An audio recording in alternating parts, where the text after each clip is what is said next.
2019 of a firm having 3 equal partners, that means profit sharing ratio of the firm is equal.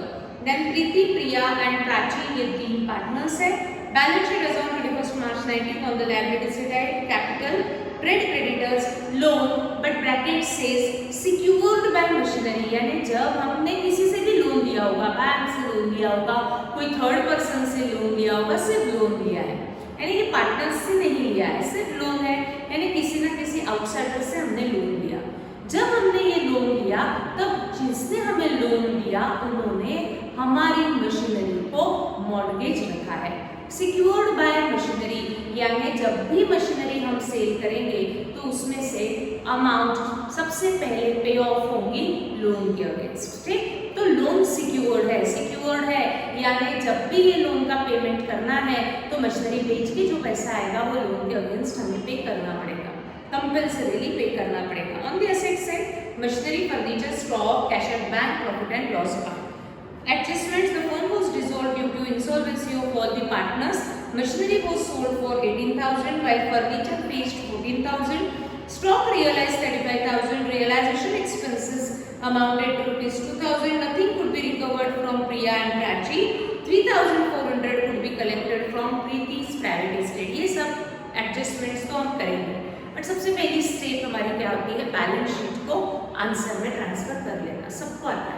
तो post करो liabilities, सारी की सारी liabilities मैंने answer में कहीं ना कहीं हमें ट्रांसफर करनी पड़ेगी. असेट्स को लेकर के आओ आंसर में, रुक जाओ, एडजस्टमेंट्स हम साथ में करते हैं. तो स्टार्ट करते हैं. पोस्टिंग आप भी करेंगे, मैं भी बोर्ड पे कर रही हूँ, बट बोर्ड को देखते हुए पोस्टिंग नहीं आना चाहिए, आपको इंडिपेंडेंटली बैलेंस शीट को सॉल्व करते हुए आना चाहिए. तो स्टार्ट करते हैं. पोस्टिंग कैपिटल, प्रीति, प्रिया, प्राची, पोस्ट करो पहले आप. रिस्पेक्टिव अकाउंट्स में पोस्ट होगा क्योंकि हमने सेपरेटली अकाउंट्स ओपन किए हैं.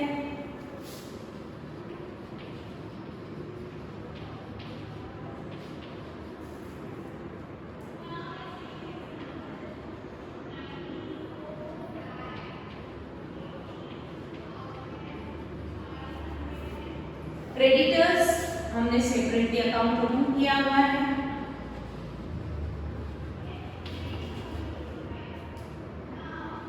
लोन सेपरेटली अकाउंट ओपन किया हुआ है.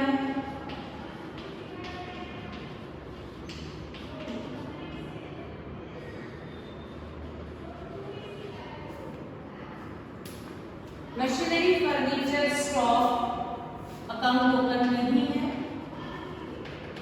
इसीलिए रियलाइजेशन अकाउंट में. Book value of machinery is 23,000.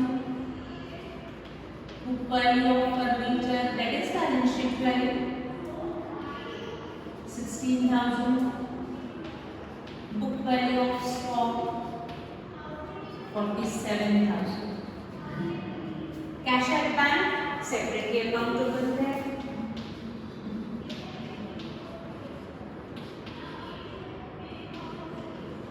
Profit and loss account नाम ही बता रहा है, ये तो प्रॉफिट है नहीं तो लॉस है. असेट में है, दैट मीन्स रिकवरेबल अमाउंट है, और लॉसेस हम रिकवर करते हैं, प्रॉफिट्स हम पे करते हैं.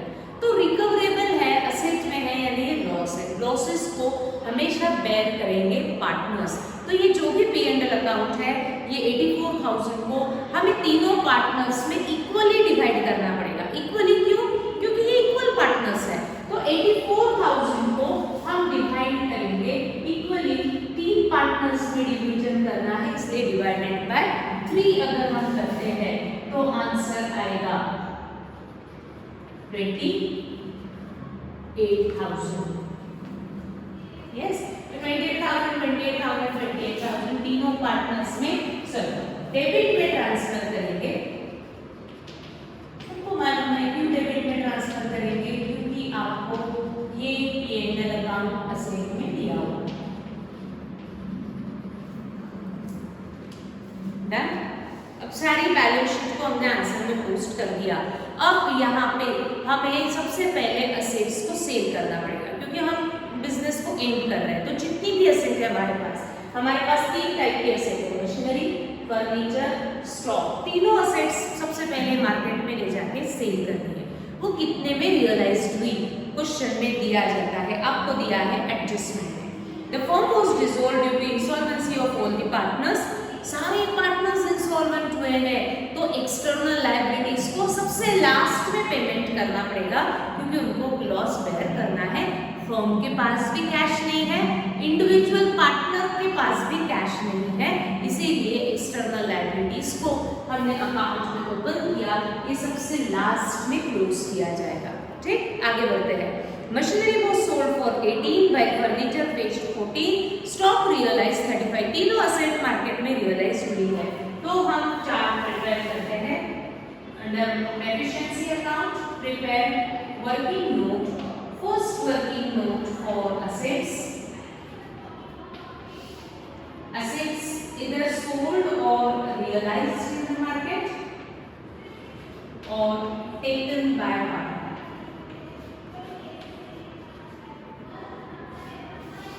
तो assets sold, जो मैंने कहा था जब भी सारे पार्टनर्स इंसॉल्वेंट है तब हम असेट पार्टनर को सेल नहीं करेंगे, तो टेकन बाय पार्टनर को आएगा। तो रियलाइज्ड में आपको लिखना है मशीनरी 18,000,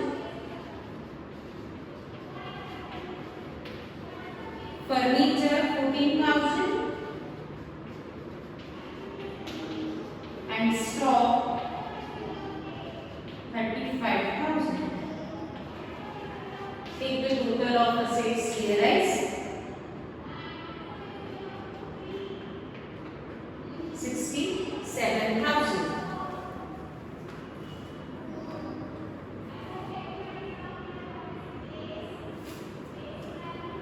67,000. ना इसकी एंट्री रिकॉर्ड कर दी है, हमने असेट सेल किया, पैसा मिलेगा, इनकम है, cash is coming in and as it is our income, realisation की क्रेडिट में by bank account as per working note, bank के डेबिट में टू रियलाइजेशन अकाउंट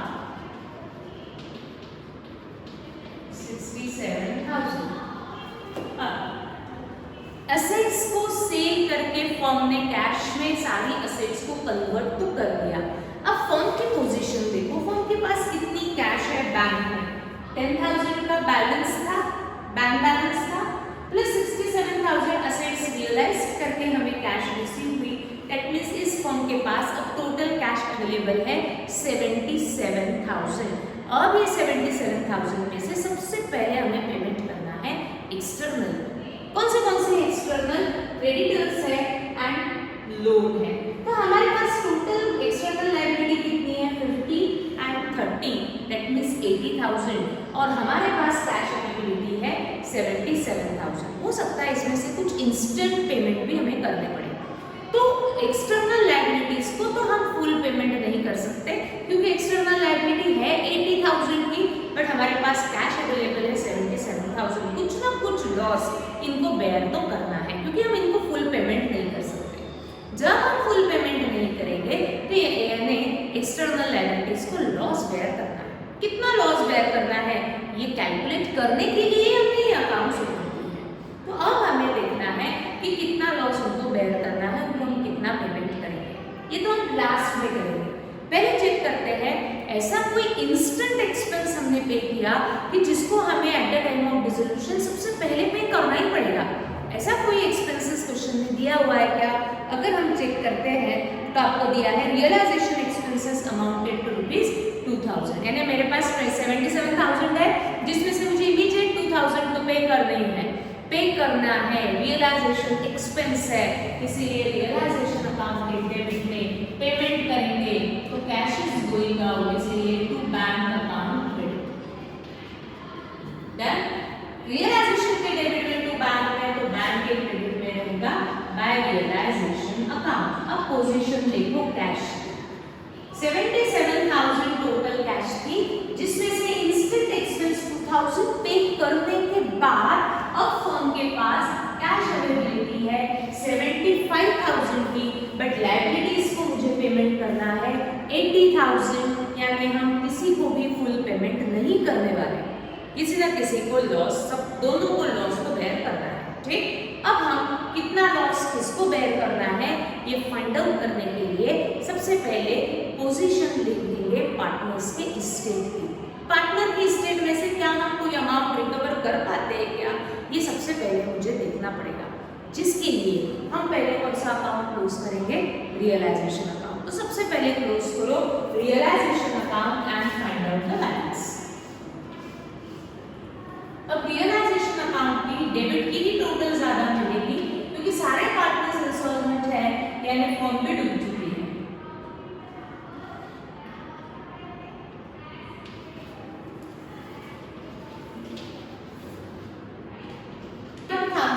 लॉस है जो मैं तीनों में अगर इक्वली डिवाइड करती हूँ तो 7,000, 7,000 एंड 7,000 तीनों पार्टनर्स के शेयर मुझे मिल गए लॉस में।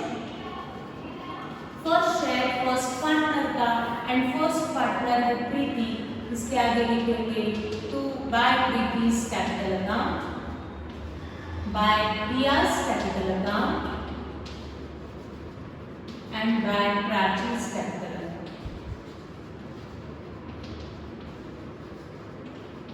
कैपिटल में डेबिट है टू रियलाइजेशन अकाउंट।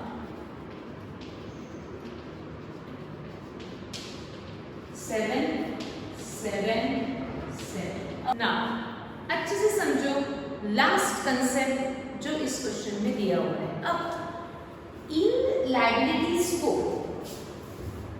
पे करने के लिए अगर मैं फर्म की पोजीशन देखती हूँ तो फर्म के पास बैंक बैलेंस है 10,000, फर्म के पास असेट्स रियलाइज करके अमाउंट आया 67,000, टोटल था कैश 77 जिसमें से इंस्टेंट पे किया गया 2,000, दैट मींस 75,000 फर्म के पास अभी कैश है। बट इस 75,000 में से हमें एक्सटर्नल को कितना पेमेंट करना है, हम एक्सटर्नल को कभी भी फुल पे करने की कोशिश करते हैं। तो मैं अगर देखती हूँ तो एक्सटर्नल लायबिलिटीज को 50,000 एंड 30,000, दैट मीन्स हमें टोटल 80,000 का पेमेंट करना है। अब इस 80,000 को पे करने के लिए फर्म के पास तो सफिशिएंट कैश नहीं है, तो फर्म क्या कहेगी, पार्टनर्स के पास जाएगी। पार्टनर्स को क्या कहेगी, आपको फर्म में कुछ ना कुछ अमाउंट कंट्रीब्यूट करना पड़ेगा at the time of dissolution to pay our external liabilities. इनको पेमेंट करने के लिए आपको बिजनेस में पैसा लाना पड़ेगा फर्म के स्टेट से। बट फर्म क्या करेगी, पार्टनर्स क्या कहेंगे कि हम तो इंस्टॉलमेंट हो चुके हैं, तो उनके प्राइवेट स्टेट से अमाउंट रिकवर की जाती है। प्रीति, प्राची, प्रिया इन तीनों की प्राइवेट स्टेट्स भेजी जाएगी और कुछ ना कुछ अमाउंट रिकवर फर्म को करनी पड़ेगी। तो प्रीति, प्राची एंड प्रिया के स्टेट में से हमने कितना अमाउंट रिकवर किया, उन्होंने eight the time of dissolution कितना कंट्रीब्यूट किया, ये क्वेश्चन में दिया जाएगा और दिया हुआ है। लास्ट एडजस्टमेंट में आपको दिया है nothing could be recovered from Priya and Prachi. Priya and Prachi की स्टेट से हमें एक भी पैसा नहीं मिला, but 3,400 could be collected from Preeti's private state. Preeti की स्टेट से हमें थोड़ा बहुत पैसा मिल गया। कितना पैसा मिल गया, 3,400। तो ये 3,400 प्रीति ने क्या किया, बिजनेस में amount at the time of dissolution contribute की, बिजनेस को दी, तो बिजनेस को पैसा मिला। बिजनेस के लिए कैश इज कमिंग इन, इसलिए बैंक अकाउंट में डेबिट में किसके स्टेट से मिला, प्रीति के स्टेट से मिला, तो उसमें लिखते हैं प्रीति's कैपिटल अकाउंट। ठीक, प्रीति's कैपिटल अकाउंट अगर मैंने बैंक के डेबिट में लिखा है तो प्रीति के क्रेडिट में लिखना पड़ेगा मुझे बैंक अकाउंट 3,400। प्रीति फर्स्ट पार्टनर है तो फर्स्ट कॉलम में लिखा जाएगा अमाउंट 3,400। अब डेफिशिएंसी कैलकुलेट की जाएगी, कितना डेफिशिएंसी, क्योंकि जितना पैसा रिकवर करना है रिकवर कर लिया।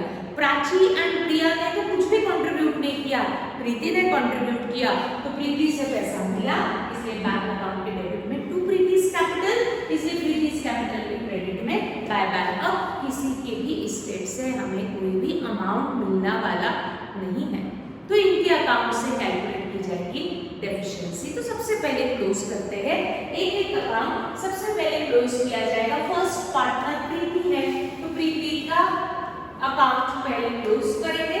जितना पैसा रिकवर करना है प्रीति के स्टेट से हमने रिकवर कर लिया, अब ये जो भी अकाउंट बैलेंस दिखाएगा वो प्रीति से मिलने वाले नहीं है, तो वो बन जाएंगे डेफिशिएंसी।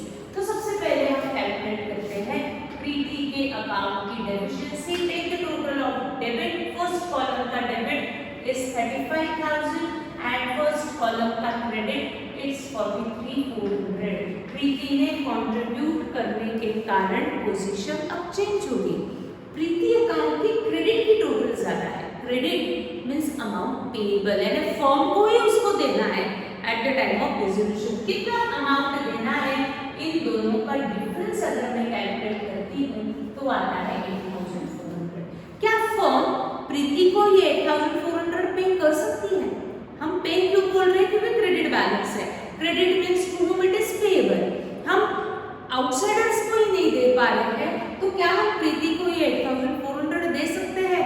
नहीं, यानी ये फर्म की हो गई डेफिशिएंसी, इसलिए ये भी बैलेंस मुझे डेफिशिएंसी अकाउंट में ट्रांसफर करना पड़ेगा। तो Preeti's capital account shows credit balance, credit की टोटल ज्यादा थी, बैलेंस जो आया था 8,400, हम ये प्रीति को पे नहीं करेंगे। क्यों? क्योंकि मैंने अभी तक आउटसाइडर्स को ही पे नहीं किया। तो ये अमाउंट बन जाएंगे फर्म की डेफिशिएंसी और इसीलिए इसे ट्रांसफर किया जाएगा डेफिशिएंसी अकाउंट। अगर हम लिखते हैं प्रीति के डेबिट में टू डेफिशिएंसी, तो डेफिशिएंसी के क्रेडिट में लिखना पड़ेगा बाय प्रीति's कैपिटल अकाउंट 8,400। ये फर्म की डेफिशिएंसी है जो प्रीति को वो पे नहीं कर सकता, तो ये चला जाएगा डेफिशिएंसी अकाउंट। ठीक, अब क्लोज करते हैं।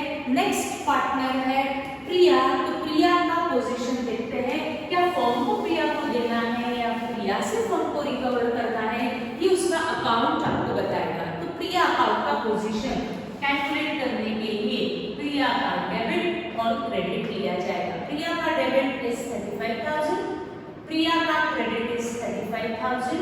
प्रिया से हमें ना पैसा देना है ना हमें प्रिया से पैसा लेना है, उसका अकाउंट टैली है, यानी ये कोई भी अमाउंट ना रिकवरेबल है ना फर्म को पेएबल है।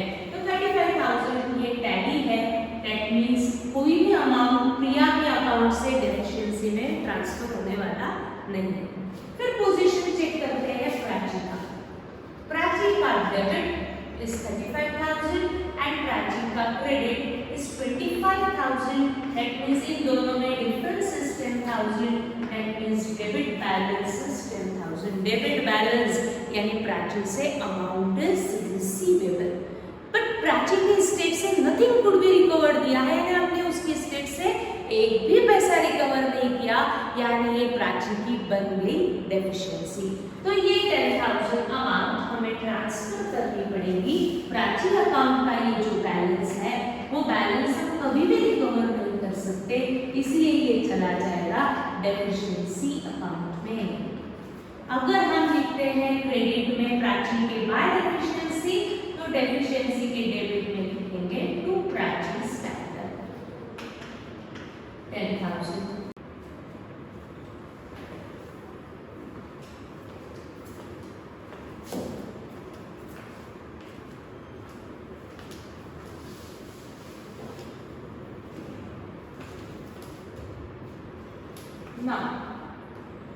अब हमें ये फाइंड आउट करना है कि ये क्रेडिटर्स और ये लोन कितना लॉस बेयर करेंगे। कितना लॉस बेयर करेंगे ये आपको पता चलेगा डेफिशिएंसी अकाउंट से। तो डेफिशिएंसी अकाउंट में दोनों तरफ अमाउंट है, तो जो बैलेंस रहेगा वो डेफिशिएंसी दोनों क्रेडिटर्स एंड लोन में डिवाइड की जाएगी। अगर मैं डेफिशिएंसी अकाउंट का बैलेंस कैलकुलेट करती हूँ तो मुझे डेफिशिएंसी अकाउंट की डेबिट की टोटल देखनी है 10,000 है, डेफिशिएंसी की क्रेडिट की टोटल देखनी है 8,400 है। ये अकाउंट टैली नहीं है, ये अकाउंट बैलेंस दिखाता है। कितना बैलेंस है? 1,600। डेबिट बैलेंस है, यानी ये डेफिशिएंसी अकाउंट का ये लॉस है। डेफिशिएंसी यानी क्या? जो आपके पास पैसा नहीं है, ये लॉस बेयर कौन करेंगे? आउटसाइडर्स। क्यों? क्योंकि पार्टनर्स भी डूब चुके हैं, उनके स्टेट से जितना पैसा लेना है हमने रिकवर कर लिया, बचा हुआ अमाउंट हम उसके स्टेट से रिकवर नहीं करने वाले, इसीलिए ये लॉस बेयर करना है क्रेडिटर्स एंड लोन में। तो ये 1,600 हमें क्रेडिटर्स एंड लोन में डिवाइड करने पड़ेंगे, तो कुछ ना कुछ रेशो में इनका डिवीजन होता है। ध्यान ध्यान आप सबका। क्रेडिटर्स एंड लोन का अगर मैं बैलेंस देखती हूँ तो क्रेडिटर्स है हमारे 50,000 एंड लोन है हमारा 30,000, बट ये लोन सिक्योर्ड था। ध्यान से समझना, सिक्योर्ड था, यानी ये लोन पूरा का पूरा अमाउंट डूबने वाला नहीं है। इन्होंने ये फर्म की मशीनरी नाम की असेट मॉर्गेज रखी थी, और ये मशीनरी जब मॉर्गेज है इसका मतलब है कि ये जब भी बेची जाएगी तो उनसे जो भी पैसा मिलेगा वो मुझे लोन के अगेंस्ट कंपल्सरी देना ही पड़ेगा। मुझे लोन कितना पे ऑफ करना है, 30,000 मुझे देना है, बट उसमें से उन्होंने मॉर्गेज रखी है मशीनरी, और डिसोल्यूशन के समय हमने मशीनरी को बेचा है मार्केट में। मशीनरी कितने में सेल हुई है ये आपको क्वेश्चन में दिया हुआ है, देखो नीचे, मशीनरी वो सोल्ड फॉर 18,000। मशीनरी वो सोल्ड फॉर 18,000, इसका क्या मीनिंग है कि ये अमाउंट पहले आपको अदर एक्सपेंसेस पे करने के लिए यूज नहीं होगी। ये 18,000 में से सबसे पहले पेमेंट किया जाएगा लोन को, यानी 30,000 में से आपने लोन को 18,000 रुपीज दे दिए होंगे, यानी लोन का बैलेंस कितना है 12,000। ये 12,000 का अमाउंट अभी भी लोन में अनपेड है। ध्यान सबको समझाया जाए। हमने लोन को 30,000 हमने लोन लिया था, बट जिससे भी लोन लिया था उन्होंने हमारी मशीनरी नाम की असेट मॉर्गेज रखी थी। वो मॉर्गेज असेट जब उन्होंने रखी है तो जब भी ये बेचा जाएगा तो वो अमाउंट सबसे पहले लोन के अगेंस्ट पे करना पड़ेगा। हमने 30,000 का लोन लिया था, डिसॉल्व कर रहे फर्म, तो हमने मशीनरी मार्केट में बेची, तो बेच करके हमें 18,000 रुपीज आए। वो 18,000 रुपीज को कंपल्सरी हमें लोन के अगेंस्ट पे करना पड़ेगा। तो 30 में से लोन पे ऑफ हो चुका होगा 18,000, यानी लोन का बैलेंस कितना है 12,000, यानी क्रेडिटर्स मुझे पूरे 50,000 पेमेंट की जिम्मेदारी है, एंड लोन को अभी भी कितना अमाउंट अनपेड है 12,000, जो हम इनको फुल्ली पे नहीं कर सकते। तो मुझे ये क्रेडिटर्स को 50, ये लोन को जो 12,000 देने हैं, इनको हम फुल पेमेंट नहीं कर सकते क्योंकि पार्टनर्स इंस्टॉलमेंट, फर्म इंस्टॉलमेंट, इनको लॉस बेयर करना है। तो लॉस बेयर करना कितना 1600 को, तो डिवाइड जब होगा क्रेडिटर्स एंड लोन में तो कौन से रेशियो में होगा, 50,000 एंड 12,000 ये रेशियो में डिवाइड किया जाएगा। तो लोन का हम रेशियो जब लेंगे तब हमें कितना अमाउंट लेना पड़ेगा 12,000, क्यों, क्योंकि लोन 30,000 में से मशीनरी का मॉर्गेज अमाउंट उसके अगेंस्ट आपने पे कर दिया होगा।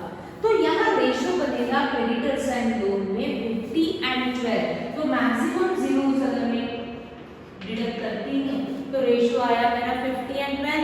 इसको मैं सिंपलेस्ट फॉर्म में और कन्वर्ट कर सकती हूँ 25:6, बस इसको मैं और शॉर्ट में कन्वर्ट नहीं कर सकती, तो मेरा रेशियो रहेगा 25:6। तो 1600 को हम 25:6 यानी 25 अपॉन डिनोमिनेटर में हम दोनों का टोटल लेते हैं 31, 1600 इंटू सेकेंड रेशियो है 6/31।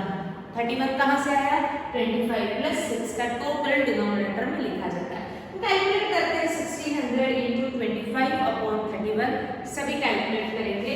1600 इंटू 25/31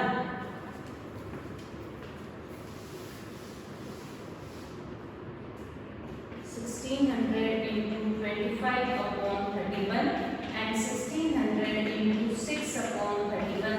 सबको मालूम है कि ये रेशियो कैसे आया। क्रेडिटर्स को कोई मॉर्गेज नहीं था, यानी हमें इनको पूरा पेमेंट करना है 50, बट लोन मॉर्गेज था तो 30 में से हमने उनको 18 तो दे दिए होंगे, तो रिमेनिंग बैलेंस है लोन का 12,000।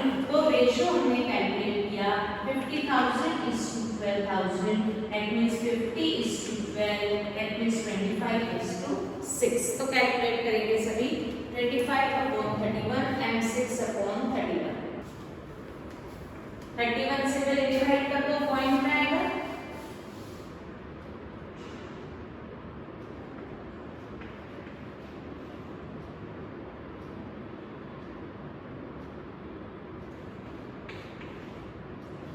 309 पॉइंट जाता है, एक का शेयर है। तो 1290 एंड 310 ये शेयर है। तो 1290 ये फर्स्ट यानी क्रेडिटर्स को बेयर करना है एंड 310 ये लोन को बेयर करना है। तो ये डेफिशिएंसी अकाउंट का जो 1600 का बैलेंस था, ये 1600 में से क्रेडिटर्स बेयर करेंगे 1290 एंड लोन बेयर करेंगे 310 का लॉस। तो फर्स्ट शेयर क्रेडिटर्स का है तो उसके आगे लिखेंगे by creditors account, second share loan का है तो उसके आगे लिखेंगे बाय लोन अकाउंट। अगर डेफिशिएंसी के क्रेडिट में लिखा है तो इन दोनों के मुझे डेबिट में लिखना पड़ेगा। To deficiency account 1290, to deficiency account 310। अब दोनों का बैलेंस कैलकुलेट करते हैं। जितना अमाउंट रहेगा वो हम पे करेंगे। 50,000 क्रेडिटर्स को हम कहेंगे 1290 का आपको लॉस बेयर करना है और हम आपको पे करेंगे 48,710। 30,000 लोन के अगेंस्ट उनको हम कहेंगे 310 का लॉस बेयर करना है, यानी आप बेयर करेंगे 29,610 हम आपको पे करेंगे। इसके आगे लिखेंगे टू बैंक अकाउंट, इसके भी आगे लिखेंगे टू बैंक अकाउंट। तो बैंक के क्रेडिट में bank creditors and bye loan. ये जो लोन पे हुआ है ना 29,690, उसमें से 18,000 हमने मॉर्गेज के अगेंस्ट पे किया और बचा हुआ लॉस बेयर करने के बाद पे किया। तो इस तरीके से जब मॉर्गेज है, कोई भी एसेट मॉर्गेज है, तो जो भी वो पेमेंट होगा वो पहले हमको जो भी कैश हमें मिलेगी वो लोन के अगेंस्ट हमें पे करनी है। 30 का लोन लिया था तो 18,000 जो मशीनरी सेल करके हमें मिले वो 30 के अगेंस्ट हमको पे करने पड़े, यानी लोन का बैलेंस रहेगा 12,000। उसके रेशियो में हमने डेफिशिएंसी को डिवाइड किया। अगर हम बैंक का टोटल लेते हैं तो वो टैली होना चाहिए।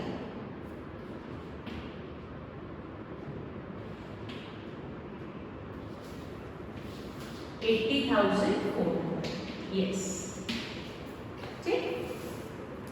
कोई डाउट है तो लाइफ में आ जाते हैं, डिस्कस करते हैं। और मैं आज एडमिशन का इंट्रोडक्शन पार्ट ले रही हूँ, concept of admission of partner. जल्दी से आ जाओ लाइव क्लास में। Thank you.